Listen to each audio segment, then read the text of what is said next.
Dnevnik televizije Slovenija. Stranka zdaj se po novem imenuje Gibanje Svoboda. Predsednik je postal Robert Golob. Kot ključni vrednoti poudarja kulturo vrlin in združevanje na videz nemogočih ciljev.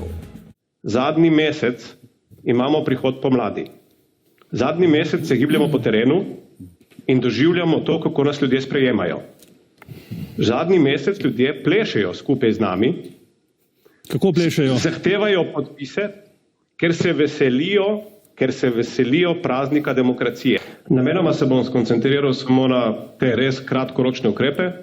Prvič, zdravje, kako bodo vsi lahko prišli do družinskega zdravnika, specialista. Mi v vlado gremo za to, da Slovenija ostane svobodna in odprta družba. Prvi ukrep je že v parlamentu.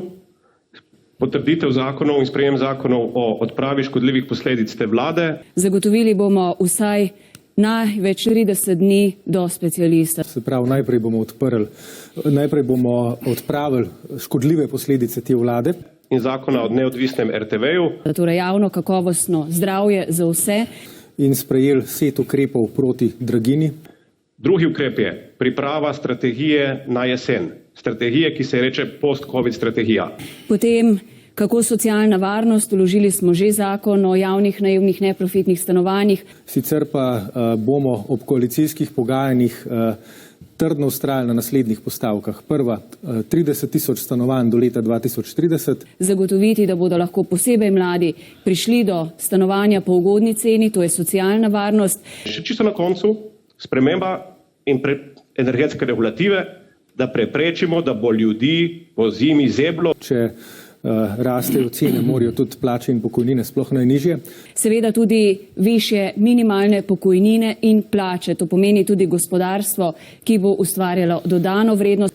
Druga podnebna politika, mi moramo prepoloviti emisije CO2 do leta 2030. Predvsem pa to, kar je omenil kolega Golob. Na prvi seji vlade bomo podprli zakon, ki ga je spisal Institut 8. marec za odpravo vseh škodljivih ukrepov, ki so nastali v času epidemije.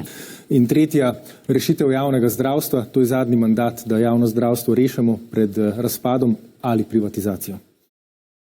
In to, kar smo v Gibanju Svoboda naredili, je, da smo sestavili nov družbeni dogovor. Nov družbeni dogovor, ki bo povezal najboljše v družbi, vse te najboljše segmente, zato, da bomo zgradili novo družbo. Da smo vsaj mi štirje za tem omizjem, pa v zadnjem času tudi z gospodom Golobom, uspeli vzpostaviti dobro zaupanje med sabo, uspeli uskladiti veliko programskih točk. Kot bojevito stranko, kot stranko, ki je bila vedno, ne glede na to, koliko je bilo to nepopularno, na strani delavca, prekarca, študenta, upokojenca.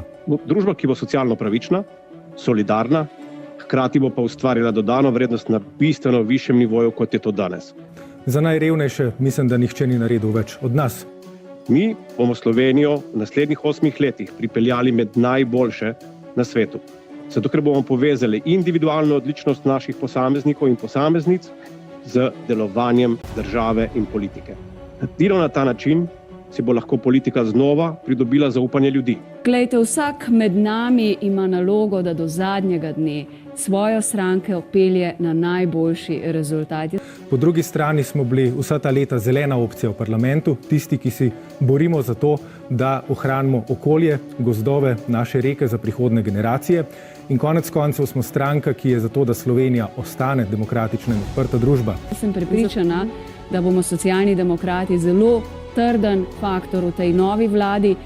V vlado gremo zato, da poskrbimo, da Slovenija končno dobi podnebno politiko, da dobimo stanovanjsko politiko, da stanovanje ti ne bo vzelo pol plače, da rešimo javno zdravstvo in da bomo od gospodarske rasti imeli vsi nekaj, ne pa samo menedžeri, in da ne bo delavec plačeval 3-krat višjih davkov kot nekdo, ki oddaja stanovanje. Ker bojo ljudje, ki jim mi zaupamo, spoznali, da v resnici se nam ne gre zase, ampak zanje. Pridite vsi na volitve in skupaj z nami proslavite ta praznik demokracije. Jaz sem zelo optimistična. Podpora aktualni vladi je padla na najnižjo točko doslej. Delo ministrske ekipe Roberta Goloba podpira le še dobra četrtina vprašanih, skoraj 60% pa ji nasprotuje. Ostali so neopredeljeni. In odgovornost politike, in če smo mi politiki, moramo prevzeti odgovornost zase in za svoja dejanja. To je še nižja podpora, kot jo je v izdihljajih mandata zabeležila prejšnja Janševa vlada. Še več pa je po objavi tajnega dogovarjanja glede referenduma izgubilo vladajoče Gibanje Svoboda. Obkrožilo bi ga manj kot 12% vprašanih. Tudi to je najnižja podpora za največjo vladno stranko doslej. In ne iskati izgovorov. Za najrevnejše mislim, da nihče ni naredil več od nas. 30 dni do specialista. Mi bomo Slovenijo v naslednjih 8 letih pripeljali med najboljše na svetu.